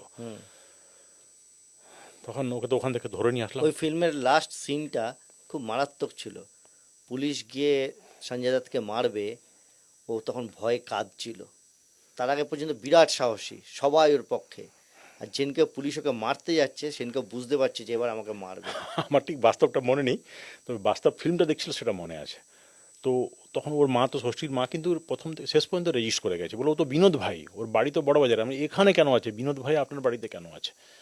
তখন বলছে যে আমি তো জানি না, আমার ছেলে রেখে গেছে। আচ্ছা, ওই দিনে কি ষষ্ঠীকেও অ্যারেস্ট করেছিলেন? ষষ্ঠী দুলই ছিল না ওই দিন বাড়িতে। আচ্ছা, তো ষষ্ঠী দুলইকে আমি অ্যারেস্ট ষষ্ঠী করার আগে আমার খেলতে বদলি গিয়েছিল, হয়ে গেছে। ষষ্ঠী বা দীপঙ্কররা খেলতে মনে হয় বাইরে ছিল। বাইরে ছিল। তো ষষ্ঠী দুলই অ্যারেস্ট হওয়ার আগে আমার বদলি হয়ে গেছে। আমি তো বৃহস্পতিবার ধরলাম, বৃহস্পতিবার দিন হলে? বৃহস্পতিবার রাত্রে ধরলাম, শুক্রবার দিন সকালে এসে পৌঁছালাম, পৌঁছে ওখানে ওকে ইন্টারোগেশন করলাম, করে কয়েকটা লোককে পাঠালাম। তো আর্মস টার্মস কিছু পাওয়া গেল, বোধহয় 10-15টা আর্মস, এরকম ওরা 15-20, তো আর্মস প্রচুর ছিল ওর কাছে, সবগুলো পাওয়া গেল না। ওর বউ দৌড়ে দৌড়ে দৌড়ে দৌড়ে, ওর বউয়ের নামটা খুব সুন্দর নাম, আমি ঠিক ভুলে যাচ্ছি। ও দৌড়ে দৌড়ে কিছু আর্মস টার্মস নিয়ে এলো, ধরতে কাউকে পারলাম না। যেই ওর বউ খবর দিয়ে দিয়েছে যে ওই দিলীপকে ধরে নিয়েছে, দাদাকে ধরে নিয়েছে, তারা পালা। এবার ও বউকে বলেছে তুই ওদিকে ধরিয়ে দে সাহেবকে দিয়ে, কিন্তু ও উল্টো কথা বলেছে। আপনি হাওড়ায় থেকে এসে সল্টলেক স্টেডিয়ামে রেড করলেন, ক্রিমিনাল ধরলেন, তারপরেই আপনার কি হলো কেউ জানে না, আপনি চলে গেলেন বিদেশে, ইউনাইটেড নেশনসের ফোর্সে। হাত কাটা দিলীপকে বসনিয়া ধরলেন, হার্জিগোভিনা চলে গেলাম, ফিরে এলাম যাদবপুরে। ফিরে এলেন যাদবপুর। যাদবপুর থেকে আমাকে সল্টলেকে পোস্টিং করলো, সল্টলেকেই পোস্টিং। হাত কাটা দিলীপকে ধরলেন হরিপাল থেকে। হরিপাল থেকে, তার কদিনের মধ্যে ট্রান্সফার হলেন? মানে বৃহস্পতিবার দিন ধরেছি, শুক্রবার দিন সকালবেলা ওকে ইন্টারভিউ করছিলাম, সে সময় আপনারা রিকোয়েস্ট করলেন যে একটুখানি ঢুকবো, একটু চা খাবো। আপনি চা খাবেন না? তো আমি এমনি খুব খুব ফ্রেন্ডলি আর কি। খুব ভোরবেলা ছিল তখন।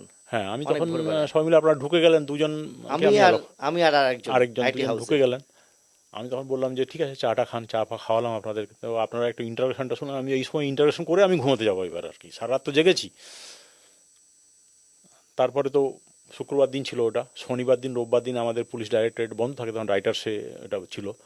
তারপরে আমাকে শুক্রবার দিনই বিকালবেলা শ্যামল দত্ত খুব আমার উপর, আমি ভুল করিনি, কিন্তু সেই সাংবাদিক কাগজে হুবহু চাপিয়ে দিল এবার ইন্টারভিউ। শনিবার দিন যখন নিউজটা বেরোলো তখন আমাকে ওই প্রবীণ কুমারও ফোন করছে, তখন শ্যামল দত্তও ফোন করছে। শ্যামল দত্ত তখন ডিজি। प्रवीण कुमार আমাকে ফোন করে বলছে तुमने क्या किया? तो हमने कुछ नहीं किया। वो जो पूछ रहे थे तो ये लोग पता चला कुछ बाहर से भी कुछ सुना है, अंदर भी था, तो काहे इसको अलाउ किया? तो हम कहे इतना अच्छा काम किया तुमने, फिर बोल दिया सबको। हम बोले हम तो पेपर नहीं देखा अब तक, हमने पेपर अभी तक नहीं देखा है, हम देख लेते हैं क्या है, हमको फ़ोन करते हैं। और फ़ोन करके अब फ़ायदा क्या है? तो हमको तुमको बोले थे उसको मार देने। अरे मारले तो ওকে আমি শিওর জেলে ছাড়তাম আজকে, এটা নিশ্চিত। আমি বলেছিল যে ওকে সুযোগ পেলেই মেরে দেবো, আমি সুযোগ পেলে মারতাম, ওই যদি লাফাতো তাহলে মারতাম। ওই ধরা যখন পড়ছে মারবো কেন? আর হাতকাড়া দিলীপ অত বড় ক্রিমিনাল নয়, ওর থেকে অনেক বড় বড় ক্রিমিনাল আমাদের সোসাইটিতে আছে। আমি ধরেওছি, নেপাল গোপাল ইচ্ছাপুরের ছিল, তাকে দীঘা থেকে রেড করে ধরে নিয়ে এসেছিলাম। উত্তম মণ্ডল ওর থেকে অনেক বড় ক্রিমিনাল, আরও অনেক বড় বড় ক্রিমিনাল স্যার পলিটিক্সের মধ্যে জুড়ে আছে, সে নামগুলো এখনই বলছি না, যদি ইনসিডেন্ট বলতে হয় তখন নামগুলো বলতে হবে। তো আমি মারলাম না ওকে, আমার মনে হলো যে আমি আননেসারি কেন মারবো। কাগজে বেরোলো, তারপর বেরোলো। তারপর সন্ধ্যাবেলা তো ডিজি ফোন করেছেন আমাকে, করে খুব হাঁকড়ান দিলেন যে তুমি এখানে কেন ওকে এইসব করলে, ধরেছো, বেশ করেছো। হ্যাঁ, আমি ধরতে বলেছিল তো ওকে আমাকে, মানে উনি দেখলাম যে একটু কিছুদিন আগে আমাদের শ্যামল দত্ত সাহেব মারা গেলেন, কিন্তু আমার মনে হচ্ছে অসন্তুষ্ট হয়েছেন ওকে ধরার ফলে। বলছে যে তুমি এরকম ওকে করলে কেন, তো আমাকে বলতে পেপারে কেন বেরোলো। মানে পেপারে তো এসপি এসে বিকালবেলা প্রেস মিট করি, তোমার কথা কেন বেরোবে আমাকে বলছে। আমি ধরেছি, আমাকে দু একটা কোশ্চেন জিজ্ঞেস করেছি, আমি কিছু না বলি তাহলে ও তো উল্টো পাল্টা ছাপবে, সেজন্য আমি বেটার হলো কি আমি বলে দিলাম। তো বলছে ঠিক আছে বলে ফোন রেখে দিল রাগ করে। তো আমাকে তো হাত কাটা দিলে এমনিই বলেছিল যে আপনার বদলি হবে। মানে ওরও কানেকশন তাহলে অত বড় ছিল? হ্যাঁ, ওর কানেকশন ডিজি নিশ্চয়ই বলেনি, পলিটিক্যালি খবরটা দিয়েছে। ডিজি হয়তো বলবেন না, হ্যাঁ, কিন্তু এবার ষষ্ঠী দুলের কাছে রেখেছিল কে ওকে, ষষ্ঠী দুলে তো ইস্ট বেঙ্গলের প্লেয়ার ছিল সে সময়। তো ষষ্ঠী দুলের সঙ্গে আমাদের পলিটিক্যাল কানেকশন এগেন সেই সুভাষবাবুর কানেকশন ছিল, সুভাষ চক্রবর্তী। এরকম তো বহু জায়গায় গিয়ে বহু কাজ করেছেন, মুর্শিদাবাদে করেছেন বা বিভিন্ন জায়গায় করেছেন, সব জায়গাতে এরকম বারবার বদলি হতে হয়েছে কেন আপনাকে? মানে সেটা কি এই আপনার ওই কিছু না কিছু একটা কন্ট্রোভার্সি। বাগি ছিলেন? হ্যাঁ, বাগি ছিলেন পুলিশ ফোর্সে? বাগি নয়, আমি একটু বেশি স্ট্রেট ফরওয়ার্ড বলতে পারেন। এই যে লোকজন আপনাকে ভয় পেত, সেটা কি উপভোগ করতেন? হ্যাঁ, আমি খুব এনজয় করতাম, মানে লোক ভয় পেত বলে এনজয় করতাম না, কাজটা করতাম সেটাকে এনজয় করতাম। ভয় পাচ্ছে কি করছে, সাধারণ লোক তো খুব আমাকে উৎসাহ দিত, সাধারণ লোক খুব প্রেজ করেছে, বরাবর সবসময় প্রেজ করে এসেছে। যারা ক্রিমিনাল তারা ভয়, এত ভালো চেহারা। পরের দিকে এমন হতো যে আমি কোনো জায়গায় গেছি, যেমন জেলাতে বীরভূম জেলায় গেলাম, ওখানে আমাকে যখন বিধানসভাতে কোশ্চেন টোশ্চেন তুললো খুব বিরোধী পক্ষ, তখন তৃণমূল কংগ্রেস বিরোধী পক্ষ ছিল, ওখানে বুদ্ধবাবুকে খুব চেপে ধরলো যে বীরভূমে কী হচ্ছে, ওখানে নানুরে, দুবরাজপুরে, এই ইলমবাজারে কী হচ্ছে। তো উনি বলছেন যে ঠিক আছে আমি এসপিকে, আমাদের আনন্দ দাস বলে একজন এমএলএ মার্ডার হয়ে যায় ওই বাড়িতে, ওদের এমএলএ ছিল তখন, এমএলএ ছিলেন না তখন, মার্ডার হয়ে যায় একদম পার্টি অফিসের কাছে। তো আমাকে বদলি করলেন উনি প্রথম জুলাই, 1 জুলাই, বললো যে এখনই যেতে হবে। আমি রাত্রে গেলাম, আমি সার্কিট হাউসে আমার লাগেজটা রাখলাম, আমি সবসময় একটা সুটকেস নিয়ে ঘুরতাম কারণ আমার বদলি হতো বারবার, একটাই সুটকেস, ওর মধ্যে জামা কাপড় ইউনিফর্ম যা থাকে, আমি জামা কাপড় খুব একটা সিভিল পরতামই না, ইউনিফর্ম পরে থাকতাম বেশিরভাগ সময়, আর টি শার্ট জিন্স ফিন্স পরে নিতাম। আমি রাত্রেবেলায় নানুর থানা ভিজিট করলাম, আমি বললে বিশ্বাস করবে নানুর থানা পর্যন্ত লেখাটা নেই, পুরো ফাইনবোর্ড সব ভেঙে দিয়েছে, জিডি বই, এফআইআর বই সব ছিঁড়ে ফেলে দিয়েছে, টেবিল চেয়ার সমস্ত ভাঙচুর হয়ে গেছে, শুধু দেখলাম যে একটা হ্যান্ডকাপ লাগানো অবস্থায় পড়ে আছে মালখানা রুমটা, এই মালখানা রুমটাতে একটা হ্যান্ডকাপ লাগানো আছে, ওর ভিতরে তেমন রাইফেল আছে, সেগুলো কেউ নেয়নি, পুরো ভেঙে চুরমার করে দিয়েছে নানুর থানা। মারার হলো আনন্দ, হ্যাঁ আনন্দ দাস না বিশ্বাস, আনন্দ দাস ছিল বোধহয় এমএলএ। তো ও ডেড বডিটা তুলতে রাত্রিবেলা, সন্ধ্যাবেলা মার্ডার হয়েছে, ডেড বডি তোলা হয়েছে পরের দিন ভোরবেলা, আর সেই নিয়ে বিধানসভায় চেপে ধরেছেন। সেই দিনই বুদ্ধবাবু ফিরে গিয়ে তখন ছিলেন চিফ মিনিস্টার, উনি বদলি করেছেন, তখন আমাকে পোস্টিং করলেন। এবং এই পোস্টিংয়ের পিছনে আরেকজন খুব লেজেন্ডারি পুলিশ অফিসারের হাত আছে, উনি আমাকে ভীষণ পছন্দ করেন, সে হচ্ছে রাজীব কুমার।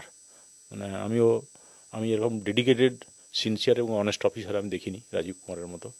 উনি বললেন যে স্যার একে দিন, ও টাইট করে দেবে। তো তারপর গিয়ে দেবো, টাইট করবো কি, মাত্র 59 জন সাব ইন্সপেক্টর, 59 গোটা জেলাতে, সেই সময় 17 থানা, পুলিশ নেই, ফোর্স নেই, লাইন নেই, গাড়ি নেই, তেল নেই, মানে মাথা খারাপ। আমি নিজেই রেড করতাম। বলে আমি বললাম তখন রাজীব কুমারকে, বলে আরে তুমি এসপি আছো তো কী আছে, তোমার এসপি ডেজিগনেশন থাকলো, তুমি এসডিপির মতো কাজ করো, তুমি কম আছে নাকি, একাই কাঁপিয়ে দেবে, এইসব বলে সান্ত্বনা দিলেন। আমি তো প্রচুর রেড ফেড করে ঘুরে বেড়াতাম। তারপরে নানুর তো খুব জ্বলছে তখন, তো আমি গিয়ে বললাম যে আমার সঙ্গে এরকম হবে না, আমি কিন্তু গুলি চালিয়ে মেরে দেবো। তারপর প্রচুর অস্ত্র উদ্ধার করলাম, ওখানে এত অস্ত্র উদ্ধার করেছি, বোধহয় 100-র বেশি আর্মস উদ্ধার করেছি, প্রচুর বোমা, হাজারে বোমা, গর্ত করে মাটির ভিতরে প্লাস্টিকের বালতিতে করে ভিতরে ঢুকিয়ে উপরে খড় দিয়ে বস্তা দিয়ে মাটি চাপা দিয়ে রেখে দিত। এই যে জুন জুলাই বলছেন, জুন জুলাই আপনার জীবনে ক্রুশিয়াল, এই জুন জুলাই কখনো এই যে বলছেন জুন জুলাই আমার একটা পিংবনিতে এনকাউন্টার হয়েছিল। মৃত্যুর মুখে পড়েছিলেন? না মৃত্যুর মুখে একদম, ওটাতে মারা যেতাম, ওটাতে কিছু করার ছিল না, মানে ওরা বেশি পাওয়ারফুল ছিল আমাদের থেকে, তো আমাদের ইএফআরটা বাঁচিয়ে দেয়। তখন ছিলেন কুলদীপ সিং, আইজি সাউথ বেঙ্গল ছিলেন, western zone, IG western zone. তো উনি বেছে তখন মাওবাদী শুরু ওখানে জয়েন্ট ফোর্সের অপারেশনটা শুরু হচ্ছে, সেই সময় আপনারা গিয়েছেন অপারেশনের ফার্স্ট মুখে একদম। আমি তো আমাকে বলে তুমি গড়বেতা ফ্রন্টটা লিড করবে, তো আমি গড়বেতা থানায় গেলাম। কুলদীপ বলে তুমি গড়বেতায় চলে যাও, গিয়ে ওখানে লালগড় ফাঁড়িটা মাওবাদীরা দখল করে রেখেছে, পুলিশকে মেরে তাড়িয়ে দিয়েছে, পুলিশ ভয়ে পালিয়ে এসেছে, ওরা ফাঁড়ি দখল করে নিয়েছে, ফাঁড়ি দখল করে নিয়েছে রামগড় ফাঁড়িটা দখল করে নিয়েছে। তখন যে রামগড় ফাঁড়ি দখল করে নিয়ে ঠিক বুঝতে পারছি না। আমি কুলদীপ আমাকে বোঝাচ্ছেন, কুলদীপ স্যার, তো বলছে যে আরে ফাঁড়ি থেকে পুলিশকে তাড়িয়ে দিয়েছে, দিয়ে ওরা এখন ওখানে ঘাটি কেটে বসে আছে, মুক্তাঞ্চলের মতো করে ফেলেছে। আমি সে কি সম্ভব? বলে इसलिए तो यार तुमको बुलाए हैं, तुम जाओ उसको दखल करो, रिकैप्चर करो करके पुलिस के पास ले आओ, उसको वहाँ से खेदोड़ के निकालो माओवादी लोग को। তো আমি তো বললাম কথা বল, তুমি গড়বেতা ফ্রন্ট লিড করবে, এদিক থেকে এখন যে সিপি আছেন মনোজ ভার্মা, উনি লিড করবেন ইয়ে থেকে, লালগড় থেকে, উনি যাবেন কাঁটাপাহাড়ি আর তুমি যাবে রামগড়। ঠিক আছে, তা আমি তো সব গিয়ে ফোর্স যারা ছিল রিপোর্টিং করছি, ওটা 18 জুন সম্ভবত। আমি ওখান থেকে মেদিনীপুর সার্কিট হাউস থেকে বেরিয়ে আমি চলে এলাম ইয়েতে গোয়ালতোড় থানায়, গোয়ালতোড় ফ্রন্ট তুমি লিড করে বলেছিল, আমি লালগড় বলছিলাম বারবার, গোয়ালতোড় ফ্রন্ট। আমি গোয়ালতোড় থানায় এলাম। গোয়ালতোড় থানায় আমার পরিচিত একজন ছিল, এই চ্যাটার্জি ছিল একজন, ওর নামটা ভুলে যাচ্ছি।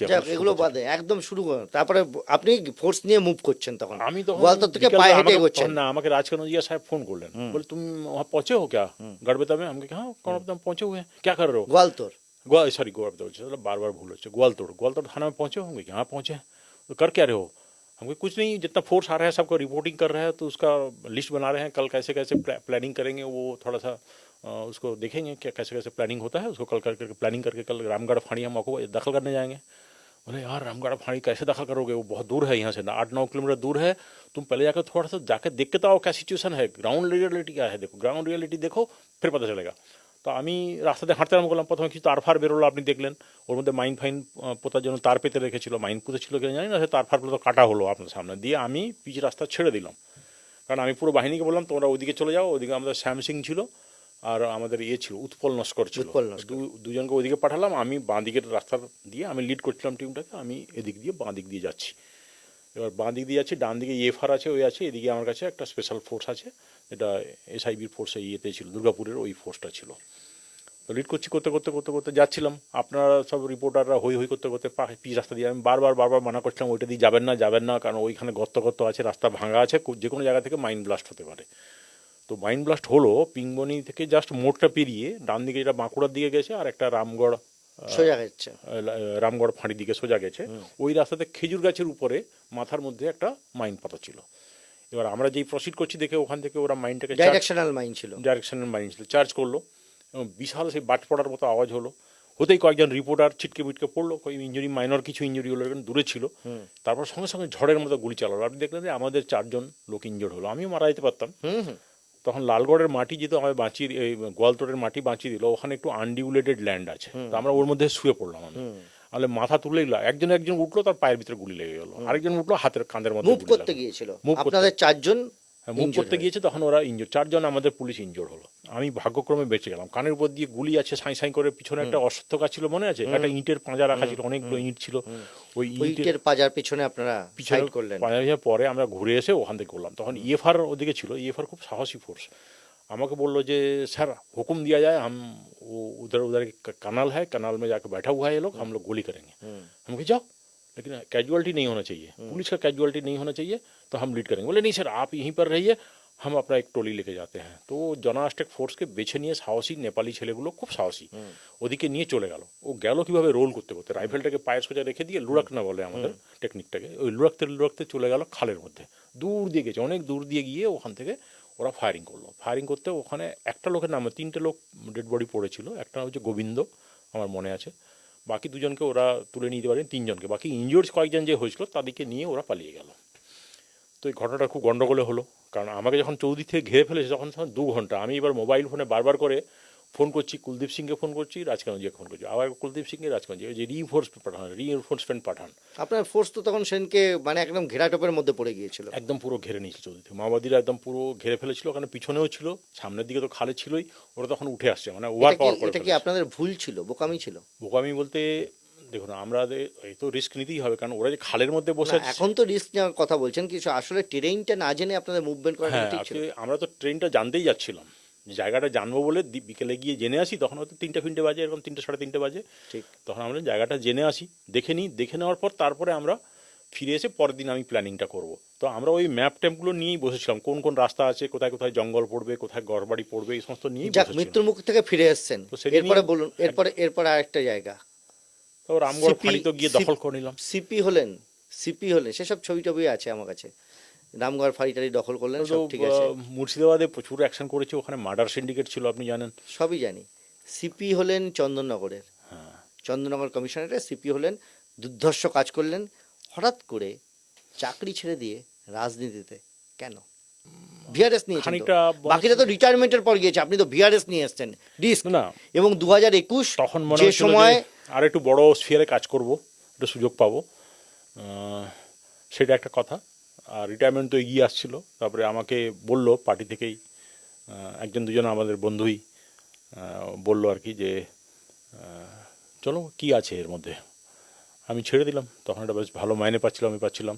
যেই আমি সঙ্গে সঙ্গে আমাদের একে বললাম, মানে নবান্নতে একজন সিনিয়র অফিসারকে, নামটা বলছি না, তাকে বললাম, তিনি বলছে, খুব খুশি হলেন শুনে, উনি বলছেন যে ওয়েল, আমি এখনই এটা জেনে নিচ্ছি কী করতে হবে না করতে হবে। তখন বলছে তুমি তাহলে রিজাইন করো। তো আমি এটা 15ই জানুয়ারি নাগাদ এরকম বলেছিলাম। তখন আমি বললাম যে আমি একটা মাস করে নিই, এই মাসটা, মানে 15 জানুয়ারি করলে মাইনেটা কমে যাবে, আমি অনেকটা মাইনে তখন পেতাম, টার্মিনাল স্টেজে এসেছি। তো আমি বললাম 31 করবো। তো উনি 25, 26, 27, 28 থেকে বলছেন করে দাও না রিজাইন, কী আছে, আরে এটা বুঝে নাও, করে দাও, মাইনে ঠিক হয়ে যাবে। আচ্ছা, আমি তখন লিখে পাঠালাম যে ফ্রম 1 ফেব্রুয়ারি আমার রেজিগনেশন অ্যাকসেপ্ট করা হোক, ফ্রম 1 ফেব্রুয়ারি 2021 আমি ভলেন্টারি রিটায়ারমেন্ট চাইছি, লিখে দিলাম। লিখে দিতে ওটা গ্র্যান্ট হয়ে গেল, দিয়ে আমাকে ওটা অ্যালাউ করলো, করে আমার কাছে চিঠি চলে গেল। আমি তখন পর্যন্ত কেউ জানতো না আমার কমিশনারেটে। আমি সবাইকে ডাকিনি, ওই ডিসি হেডকোয়ার্টার বা আরও যারা ডিসি নির্দিষ্ট সিনিয়র অফিসারদের ডেকে বললাম যে দেখো আমি রিজাইন করেছি। তখন সেটা মনে হচ্ছে যে এইরকম 28-29 তারিখ নাগাদ করে আমি রিজাইন করেছি। তো এখানে তোমার সিপি 1 তারিখে কেউ না কেউ পোস্টিং হয়ে যাবে, তো আমি 31 তারিখে ভাই এখান থেকে চলে যাবো। সরি, তোমাদের সঙ্গে খুব ভালো লেগেছে, খুব প্রেস্টিজ করলাম আমাদের টিমটি। বললেন না স্যার আপনাকে একটা ফেয়ারওয়েল দেবো আমরা, তো তারা একটা ফেয়ারওয়েলের ব্যবস্থা করলো আমার জন্য 30 তারিখ বা 31 তারিখ, তারপরে আমি 1 তারিখে সব গুটি নিয়ে 31 তারিখেই বেরিয়ে গেলাম। 2021-এ তো রাজ্যে পালাবদল হয়ে যাওয়ার মতো পরিস্থিতি তৈরি হয়েছিল, সেই খুব সময় রিস্ক ছিল সেই সময়। সেই সময় সময়টাতে এতটা সাহস সেইবারে এত মানে বিজেপি, নরেন্দ্র মোদী থেকে অমিত শাহ থেকে নাড্ডা থেকে আরম্ভ করে যত সিনিয়র অফিসার ছিল তারা সবাই আসছিল। Senior বিজয় বর্গীয় এখানে ক্যাম্প করে, নেতারা, হ্যাঁ সিনিয়র নেতারা, হ্যাঁ সিনিয়র নেতারা সব এখানে আসছিল। মানে একদম সেই মৌমাছির মতো উঠছিল, এত হেলিকপ্টার হয়ে গেছিলো আকাশে আর কি, মৌমাছির মতো উঠছিল, মনে হচ্ছে একদম বদলে ফেলবো। কিন্তু আমি খুব কনফিডেন্ট ছিলাম যে মমতা ব্যানার্জিকে হারানো যাবে না, কারণ উনি যে জায়গা থেকে লড়াই করতে করতে গ্রাসরুট লেভেল থেকে যেভাবে উঠে এসেছেন তার অ্যাজাম্পশন খারাপ ভুল হবে না। তিনি মাটিটাকে খুব ভালো চেনেন, মাটির গন্ধটা আমি দেখেছি মমতা ব্যানার্জি খুব ভালো চেনেন। তো আমি তখন রিস্ক নিলাম। রিস্ক মানে কি, হেরে গেলে হেরে যাবো আর কি আছে, না হয় আরেকবার দাঁড়াবো কোথাও। অপোনেন্ট কে ছিল? অপন ছিল ভারতী ঘোষ। সেও তো পুলিশের।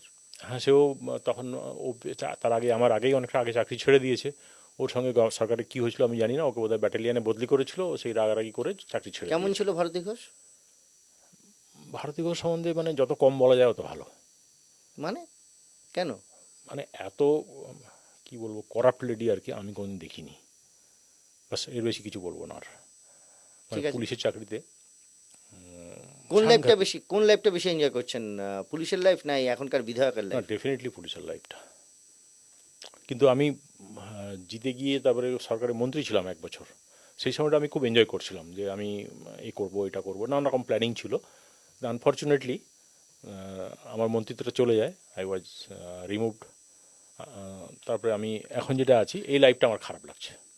কেন? আপনার তো জীবনে এরকম বহু, আপনি তো রিমুভ, এই শব্দটা তো আপনার কাছে নতুন কিছু নয়। না, নতুন কিছু নয়। তারপরে এত লম্বা টাইমটা আমার কোনোদিন খারাপ যায়নি। এই যে 3 বছর, আচ্ছা, মানে আমি যতদিন থেকে চাকরি করেছি সবসময় আমাকে প্রয়োজন হয়েছেই, মানে আমাকে সরিয়ে দিয়েছে, আবার বলছে না ওকেই লাগবে। আমি বামফ্রন্ট আমলে আপনি দেখুন কি করিনি আমি। এই যে একে ধরতে গিয়ে দেবল ঘোষ বলে একজন মার্ডার হয় নৈহাটিতে, তার অঞ্জন দাশগুপ্ত ছিল। অঞ্জন দাশগুপ্ত তখন যুব প্রেসিডেন্ট গোটা জেলার, উত্তর 24 পরগনা জেলা। তখন 24 পরগনা জেলাটা মানে সল্টলেক থেকে আরম্ভ করে পুরো বীজপুর পর্যন্ত ছিল, ওদিকে বসিরহাট থেকে শুরু করে এদিকে একদম পর্যন্ত ছিল, নওপাড়া, মানে পুরোটাই এলাকাটাতে বসিরহাট, বনগাঁ, বারাসাত, সল্টলেক, বেলঘরিয়া, ব্যারাকপুর, 6টা সাব ডিভিশন ছিল সব দিয়ে। তো এই পুরোটা নিয়ে ডিস্ট্রিক্ট, তাতে ছিল অঞ্জন দাশগুপ্ত বলে একজন ছিল, সে হচ্ছে ডিওয়াইএফআই এর ডিস্ট্রিক্ট প্রেসিডেন্ট। তাকে তাড়া করে করে সে দেবল ঘোষকে মার্ডার করেছিল, তাকে তাড়া করে করে করে করে করে তাকে একদম ধরেছিলাম মাদারিহাট থেকে। মানে সেটাও খুব রোমহর্ষক একটা গল্প, অন্য কোনো দিন বলবো। তো সেই আমার কিন্তু ভয় লাগেনি একটু, ডিওয়াইএফআই করে বলে তাকে ছেড়ে দেবো। আর তড়িৎ তোপদার যিনি এমপি ছিলেন আর কি, উনি খুব আমাকে চমকাতেন মাঝে মাঝে, তো আমি কিছু শুনে নিতে হাসতাম। তো উনি বলতেন যে, আমাকে বলতেন নজরুল, তো বলো নজরুল তোমার বদলি কবে হবে? আমি স্যার আপনি তো 2-3 বার চেষ্টা করেছেন, আপনি একটু চেষ্টা করুন না, আমারও ব্যারাকপুরে ভালো লাগছে না। আর তো ইয়ার্কি মারছে আমার সঙ্গে। আমি না স্যার আমার ভালো লাগছে না, অনেকদিন হয়ে গেছে, 3.5 বছরের বেশি হয়ে গেল। তবে ঠিক আছে, উনি একবার চেষ্টা করেছেন এবং কিন্তু আমাকে আবার পলিটিক্যাল লোকেরাই আটকে দিয়েছেন, কারণ আমি সবসময় জানতাম। কোন সিপিএম নেতাকে নাকি কোমরে দড়ি বেঁধে ঘুরিয়েছিলেন, নাকি কি চড় মেরেছিলেন? হ্যাঁ, এই তো এই অঞ্জনকেই অনেকদিন কোমরে দড়ি বেঁধে ঘুরিয়েছিলাম। তারপরে ওইখানে অনেকগুলো বড় বড় ঘটনা হয়েছিল। একে তো দেবল ঘোষ মার্ডার হলো, তারপরে এই বসু মার্ডার হয়ে গেল, বিকাশ বোস বলে একজন মার্ডার, তার মঞ্জু বোস আমাদের এখন এমএলএ আছেন, তার ওয়াইফ আর কি উইডো। বিকাশ বোস যে মার্ডার হবে না আমি বুঝতে পারছিলাম। দুজনকেই নৈহাটি থানায় ডেকে, এই নওপাড়া থানায় ডেকে দুজনকেই বসিয়ে কথাবার্তা বলে দিয়েছিলাম যে মার্ডার হয়ে যাবেন করছিলাম, যে চিন্তা করছিলাম, খুব টেনশনে ছিলাম। ওদের 1 এপ্রিল ছিল 2000 পুরো 2000 সাল ছিল, 2002-এর বোধহয় সম্ভবত। তো একদম 1 এপ্রিলের দিন আমাকে ফোন করলো, বলে স্যার এইমাত্র বিকাশ বোস মার্ডার হয়ে গেল। তাহলে যে এপ্রিল ফুল করার লোক পেলেন, আর এই এসডিপিওকে এপ্রিল ফুল করতে হয়, বোকা কোথাকার। বলে স্যার আপনি বোমের আওয়াজ পাচ্ছেন না? তখন থেকে দুম দুম দুম করে বোমের আওয়াজ তখনও হচ্ছে। তো ওই গালপোড়া, নারায়ণ, নেপাল, গোপাল এরা সব দল বেঁধে প্রায় 7-8 জন মিলে গুলি করে দিলাম সকালবেলা, একদম বাজারবেলা 9:30টার সময়। তখন আমি বসে বসে পেপার পড়ছিলাম। আমার অফিসেই নিচে, উপরে বাংলো মানে রেসিডেন্স, নিচে অফিস ছিল, অফিসে বসে পেপার পড়ছিলাম। ওখান থেকেই ফোনটা আমি ধরলাম, বলছে এই মাত্র মার্ডার, সঙ্গে সঙ্গে দৌড়ে বেরিয়েছি।